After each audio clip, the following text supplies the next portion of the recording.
Ang bahay sa burol. May isang bahay sa burol na matagal nang inabandona. Sinasabi ng mga tao sa baryo na ang bahay na iyon ay pinagmumultuhan. Isang gabi, nagpasya ako na silipin ang bahay.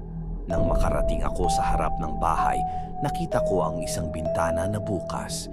Pumasok ako sa loob at nakita ko ang isang silid na puno ng alikabok. Bigla, narinig ko ang isang tunog ng mga yabag sa itaas.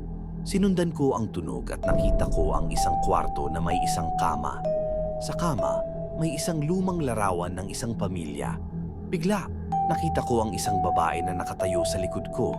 Siya ay nakangiti ng malungkot. "Sino ka?" tanong ko. "Ako ang may-ari ng bahay na ito," sagot niya. "At ikaw, kailan mo aalis?" Bigla, nawala siya. At nakita ko ang aking sarili na nakahiga sa kama. Sa itaas ko may nakasulat na maligayang pagdating sa iyong bagong tahanan.